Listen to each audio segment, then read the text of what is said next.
Everyone, Dad Finance here. Here are 3 tips if you either have a business in the hospitality industry, but more so if you're looking at starting a business in the hospitality industry. And just a little bit of background, like I'm in Whites, obviously. I work in the hospitality industry. My parents are chefs, I'm a chef. I've worked in the industry for over 30 years and I've seen a lot of things, good and bad. So there's millions of tips I could give you about it, but here's the 3 top ones from helping people who have their own hospitality industry business. Now, these tips are pretty much for people who are starting out. They're applicable to all businesses, time-wise and stuff like that, but more so if you're just starting a business, you're like looking at opening a cafe or anything like that. Okay, so rule number 1 is don't employ someone to do something you can do yourself. This industry is hard enough as it is. There's loads of competition. Plus you've got COVID and lockdowns, which will just screw you to the ground if it comes out and happens all over again or anything. Lockdowns, all that kind of crap, all right? So it's a real delicate industry, has been for a couple of years, more so now. But don't employ someone to do something you can do yourself. If you aren't prepared to do extra hours, like if you're starting a hospitality business, I remember doing up to 80 hours a week, all right? My old man would do, well, I never saw him as a kid, so he was always at work.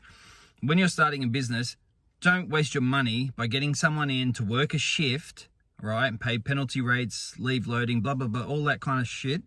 If you can do it yourself, get off your ass and do it yourself. For the first 12 months, you're going to have to break your ass. All right, so don't employ anyone to do anything. That's my first tip. Do it yourself. Tip number 2 is just watch what you're spending your money on. All right, it's easy to go full clip straight off the bat and you buy heaps of little gadgets and mixers and all this kind of stuff, and you spend money on everything, all like, oh, we'll use this and we'll use that and we'll use that. No. Just keep it that kind of skeletal type stuff just the basics that you're going to need, all right? And then if you want to get something a little bit more fancy or whatever, like, you want to cook things in plastic in a bath or any of that shit, get that later, all right? But straight off the bat, just rein it in a little bit, all right? And just watch your spending, especially for stupid things like I've got a real thing against tag and test, right? People pay up to $500 for someone to come in and test all their equipment to make sure it's working. Hello? Does it work? Yep. No? You're not an electrician. You're not going to go get it fixed. Chuck the fucking thing in the bin and buy a new one. Don't waste your money with that tag and test bullshit. It's a scam. I hate it. Number 3 is probably the most important, and that is do your research. If you're going to open up, say, a cafe on a street, and there's already like 7 cafes along that street, why the fuck would you want to open up another cafe on that street? All right? Do your research. It doesn't take long. You'll get into it. You kind of can look online, go and test places, go and eat at places, see what's happening in that area, see how things are moving, if there's plans for things to change.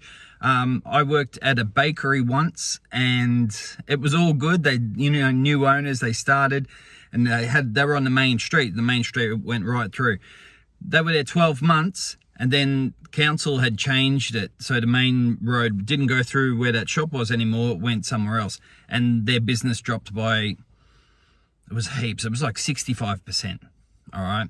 So do your research. All right. Don't rush in. All right. Don't rush in. Be prepared to eat shit for the first 12 months.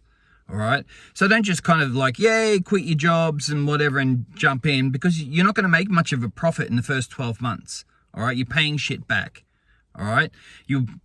Most people get out loans to get equipment and all that kind of stuff because they need to fit the place out, health regulations. It's got a bit of code, all that kind of stuff. So make sure you've got a backup plan. So the best thing to do, I think, is have it set up so if your business closes today, you're still going to be able to pay your mortgage and all that kind of stuff. All right. So ideally, if you're a couple or a partnership, one of you should work at another job and you work. All right. The other one should help, because it's going to take 2 of you and you're better off using that person than getting an employee in. But you've really got to weigh up the situation, all right?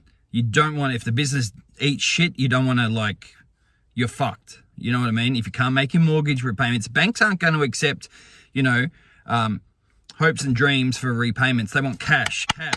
They want money, all right? So don't dig a hole that you'll never be able to get out of. That's the main thing, all right, that people, I see them, they eat shit all the time. They don't do their research. They get really excited. They're pumped. They jump in. The business doesn't work out, and they're fucked, all right? So please don't be part of that statistic, all right? Because that's just not good for anyone.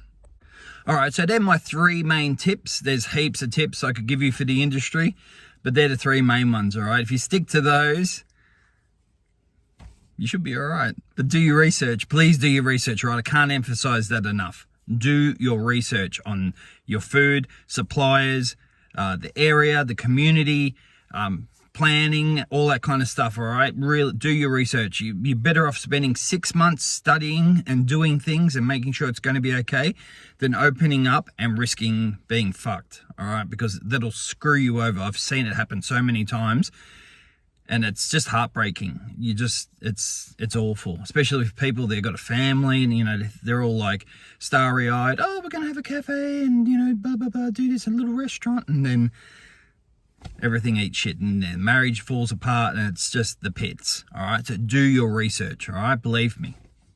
And have a good day.